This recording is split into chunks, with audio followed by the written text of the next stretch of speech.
Hello and welcome to Scale Your Sales podcast. Now, my next guest I met at AAISP UK. Now, this is the American Association for Inside Sales Professionals, and Kevin Kelly, the chapter president, introduced us. So I'm really happy to have this guest on. Now, as an experienced professional trainer, she has developed her knowledge over the 28 years working with Pitney Bowes in field sales, so she knows what she's talking about.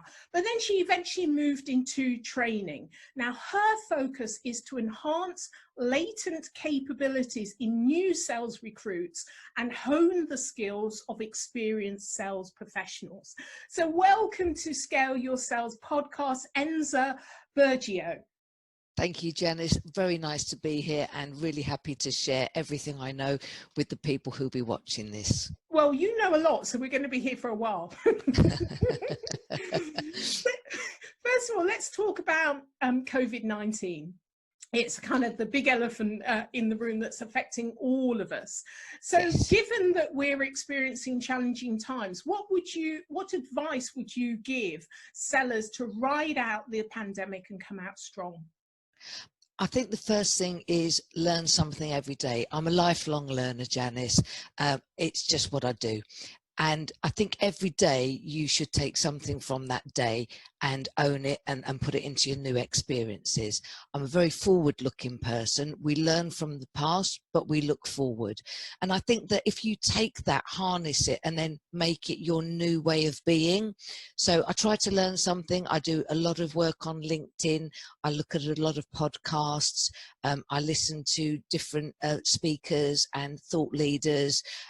All the different elements go to help me shape my opinions and, how I look at things.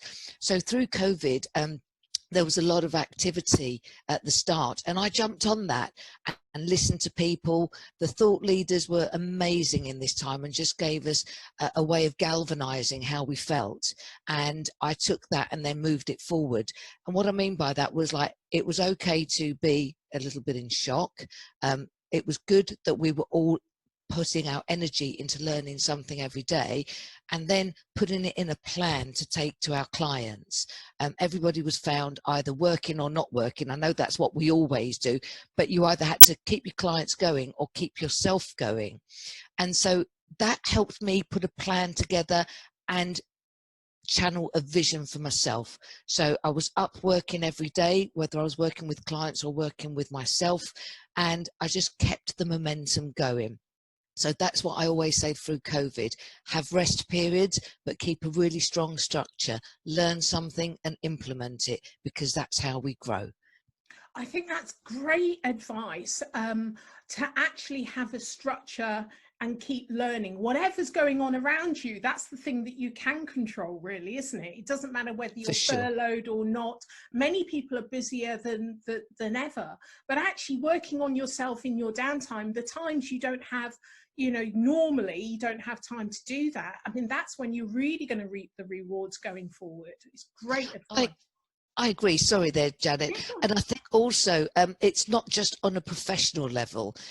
Do save some time for yourself if you've got little interests, whatever they are. I think a little bit of indulgence goes a long way, but I think you also need to remember that we are workers and, we work on certain plans. So it's not all or nothing. It's that blend and that structure of your normal day, as much as normal can be, and it does depend on you and your mindset a little bit, but I think structure, plan and activities keep most people going. Great advice, great advice. So, talking about the structure in the B2B world has really shifted, and especially with the pandemic, but it's on the trajectory where it's moving forward. But do you think that they have moved enough, or do you think that COVID is kind of shifted that even further forward in being customer centric? What do you think needs to happen now? I think things have become more customer centric. I think that was happening anyway, but this COVID has really made that come to the fore. because all companies are restructuring, reshaping, reanalyzing themselves. And I think that has given them a different view of how they want to be or how they are. So we now have to put the customer at the front of everything we do. As you say, Pitney Bowes was my sort of breeding ground, you know, a great corporate experience, and learned everything I knew there, both through field sales, through go-to-market strategies, into telesales as it was then, into new business, all different facets. But it was very much about the solution then. It was about your product being a solution, and you put it across as that. It almost, I wouldn't say it didn't matter what the customer was doing, but you know, that was the context. Now it's very much a case of, what is the client situation? What is their context, and how can you dovetail into that? I think you have to be much more client-centric, much more customer-focused, and I think it's more expected. It's like there almost has to be the return on investment, saying, what can you do for us to help our business, rather than help us get things done. Yeah. So it's gone from tactical, a little box or a service implementation, into being part of their support services and their partners. I was looking at a LinkedIn survey, and they talked about how there's a real problem in that the buyers require, or they tested what the buyer requirements, and they, number one was active listening by 42%, and then problem solving was number two by 38%, then confidence, then relationship building. Sure. Now there's a real gap in that often sales managers hire recruits using different criteria, one of which being problem solving, and active listening is way down, I think about number 7th. So there's a real disconnect between what buyers require and what sellers are recruiting for. And I know that this is your specialist area, bringing on sales recruits and nurturing them and training them through their careers, so they're continually learning and upskilling. So what's your view on this? My view is that I go back to having a plan. When you're onboarding somebody, you have to think about what your customer wants on day one. So my customers tend to want a person who can pick up the phone, or maybe do a social strategy or an email strategy, and they want them to be able to pick up the phone, craft an email, write, do some social interaction with their network. And that is what my client, the sales manager or the business manager wants. What the actual person needs is the capability to do it. So I do a roadmap to sort of say, this is the sales cycle, this is the sales framework you're going to be working in, but these are the behaviors you need. Okay, so the behaviors are usually dovetailed into the sales process. And one of the critical things that I've built into mine is listening, because I now specialize in telephone as a main channel, and all you've got there is your listening skills. You need them more than ever. You don't have the body language all the time. That's changing with COVID, because now we've got Zoom. I mean, that's going to be all an interesting facet to train. But when you are onboarding somebody, you have to instruct them as to what's important. And listening is important, because there's this big misconception that it's all about talking, but it's about asking a well-posed question. So I take them through the whole sales cycle. Why do we have sales in a business enterprise or a business entity?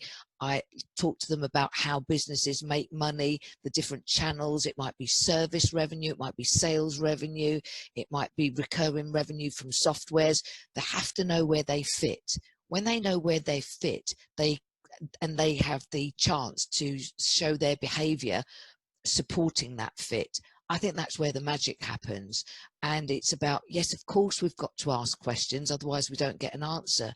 But when we do, sit back and listen, be genuine, really listen to what the customer is saying, and let them talk about their plans. Yes, do your research, know where the customer's probably going to go, but still have the courtesy to ask the question and not tell them what you found out about them, because then you're just going back to old tricks. which was not to ask them anything, just go on about yourself and your organisation. So not sure if I've wandered off a little bit, but I really look at onboarding as in, this is the job you've got to do. You've been selected because we think you've got the potential, and these are the skills and behaviours that you will need to craft to bring them together and be successful. Because when that person is successful and starts achieving the activities, whatever those activities are, whether it's a sale, whether it's making an appointment, whether it's servicing an inbound call to, sort of get a client request activated, then I'm successful. It's not about me, it's about the person. They're successful, I'm successful, and that's the bottom line. I wonder, you have onboarded and trained an awful lot of new recruits.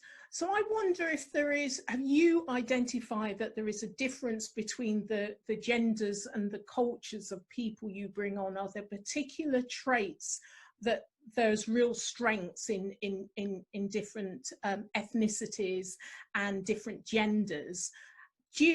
Are there any differences at all? I think with sales, Janice, this is the one leveler, okay? If we take it down to the basic level, did you make the sale? Did you achieve your goal or not? So I have always found that sales has been quite an equal place to work. Back at Pitney Bowes, diversity and inclusion was huge. I learnt an enormous amount about it. I worked in a team where half the salespeople were women. Truthfully, it was less prevalent with the ethnic minorities, okay? There was less representation, but the people who took the jump into sales from the different minorities, whether it was like a British African, British Asian, British Chinese, all of the different peoples, they came together. Even, the European immigrants, like myself, my mum and dad are from Sicily originally. We were all given a chance. All you had to do was take on board the learning and go and achieve your goals, which were the business's goals. So I have found that sales is probably the place where you can be you most. Having said that, it's hard enough to get female equity, and it is a truth that the ethnic minorities are less represented. I think the companies who you look at their diversity and inclusion strategies, they really do it. You will look at the look and feel of their staff and you will see it. I think it's sometimes easier to walk in and see that through the sales force. But I would say that sales is the leveler. I think we've got a long way to go, Janice, a long way to go, especially in these times. I mean, it's never been a hotter topic. And I think we should talk about it. I've always been a big promoter of women's causes. And I think the ethnic causes and the minority causes on at the moment have got real momentum, and I hope that this is a new step. But bringing it back to sales, I think everybody's always had the same chance, because you're only, sorry to quote a platitude, but you're only as good as your last deal. That's true, but it's getting in the door. Yeah, well, yes. There's a lot of barriers to actually just get in there and get the opportunity, because, statistically, when women are in sales, they tend to be crushing it statistically. I mean, that's my preference, and that's just a fact, Yes. So it's getting in the door, and there's lots of barriers to that actually happening.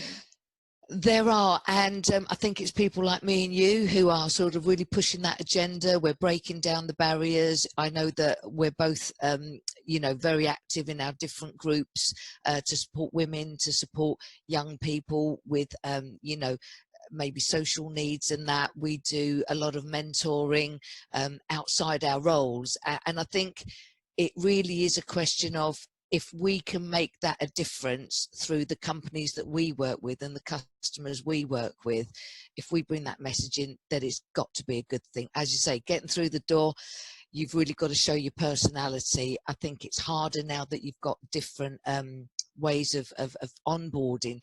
Having said that, when you look at some of the big corporates who are using the video methodology to actually, for you to go on and present yourself on video, I like that, because they can really see you and you can present you. I think the other thing I'd like to bring into this is like the question between introvert and extrovert salespeople. I think it's not all about always being out there. It's about understanding the quieter people, and it's for the interviewers to interview them, and for people like you and I who get asked to appraise new starters and onboarding processes, to actually say, well, look at these behaviors, you know, what are you looking for? And then when you can map that, then you seek that out. So I think we've got a great opportunity to influence. But yeah, never give up the fight. I thought that one day, you know, just to finish off, I thought my job was done. You know, oh, we've come to a lovely point in life where things were moving along, and then you just realise that it's a constant wave, and you've got to keep on riding that wave and keep on. Yeah. I feel like doing this to you. I think we can definitely do that. We've been doing it for decades, Sharon. We have, sometimes we get onto LinkedIn, you know, we're coming out different, and we're both kind of like of one mind in the things absolutely that we post and what things attract us and engage us, really. So yeah, we are keeping on. And absolutely. Baptized in fire in the 80s and working through the 90s and bringing it into the 21st century. Yeah, definitely. So what's the one tried and tested strategy you'd offer listeners to scale their sales? My one for now is small steps, marginal gains. That has been my strategy for 2020. I think if we look at the little things we can do and work with the clients to achieve 1%, 2% marginal gain, that will be a great achievement. And I was introduced to the concept of entrepreneurship a couple of years ago, and I love it because it means if we all work together and if we all do our little steps with those little increments, everybody will do better. The big ideas people are really the big ideas people, and if you have too many of those, you know, the world could be a crazy place. So my strategy is talk to your customers about the little things that you can do. Have a plan for you and them. Show them the roadmap that you will travel together, and, you know, be realistic about your targets and what you're going to do. And with these marginal gains strategies, they will get to know you, you'll build a relationship, and you'll get results. But the biggest thing, they will trust you. They will trust you as somebody who knows what they're doing, who will work with them and will deliver. Now, that's very difficult to control the people you're trying to get to do it sometimes, especially in sales. Everybody has the best of intentions. And because you don't have a direct reporting line for these people, that usually goes into the sales manager, the SDR, team leader, whoever that might be. You've got to influence people. But my strategy is marginal gains, tried and tested, gain their trust, and then you get the relationship. And it's very much, and then you'll scale your sales. It almost goes into what you do, Janet. You know, I think it is like little bits at a time. It's much, much better. Yeah, great advice. So if you were on a desert island on your own, what would be the one thing? Now I say one thing because sometimes people give me a whole long list. The one thing you'd take with you? The one thing, I had to think long and hard about this. I'm the sort of person, I'm an options person. If I've just got one thing to do, that bothers me. I like lots of choice, lots of activity, and all sorts of manner of possibilities. However, I listened to what you said, and my one thing that I would take, there are lots of these, by the way, is my family photo albums, okay? And I thought, why on earth would you take that? But it's what I felt in myself that I would take. And it's because it kind of makes you remember who you are and where you came from. It anchors me. It gives me perspective. I see all the people I know and love from all the different facets of my life. The other really funny thing, which has changed over time, is you used to have much fewer photos and they marked a moment in time. And you used to pose for them and everybody looked a bit cranky and your hair was cut the day before and that looked rubbish and you'd be upset. But it always was about an event in the family or a special time of year, and everybody put their smile on, and I just think it takes you to good places. So my family photo album is what I would take, because it gives me perspective, it makes me smile. You remember a few of the good times, the bad times, a little bit of everybody, the people you've loved and lost. And because heritage is huge to me, I better say this for my dad, because he would never forgive me. My mum and dad are from Sicily. So when my dad says, "Where are you from?" he says Sicily. It's nothing to do with Italy in his opinion. So I've been anchored and brought up in that great, you know, sort of like heritage and tradition. And I don't want to forget it. So that's my desert island activity. I mean, it's wonderful. It made me think about, especially now, connection, whether it's to your customers, to yourself, to your family, is so important. And we were talking before we came on air about how the things you used to worry about, what we thought was important, is not important anymore. And I think it's a great way to end the podcast about connection and the things that make you feel connected and how important that is. And that's the thing that really grounds you. So, you know, thank you very much for reminding us of that, Enza. So it's been a great pleasure. We're going to have you on again, because I love talking to you, even sometimes when it's online as well, because I thought, oh, she's my girl. So how can listeners get hold of you? The best way for anyone to get in touch with me is through LinkedIn, Enza Burgio on LinkedIn, and I'd be really happy to connect. If you want to just get in touch, send me a message. If you want to speak to me, send me a message. I'll send you my phone number, and we can Zoom. Whatever way suits you, suits me. I'm dying for the day when we can all meet up for a coffee again. And a hug. Until then, and hug, but we've got to be patient. Please do the right thing. Please be safe. Everybody's got different margins, but you know, that time will come. And I can't thank you enough for having given me the opportunity, Janet. I've thoroughly enjoyed it and sharing my thoughts with you. It's been a pleasure. Thank you for being a guest on Scale Your Sales podcast, Enza Burgio from Sicily. Ciao. Ciao a tutti. Bye.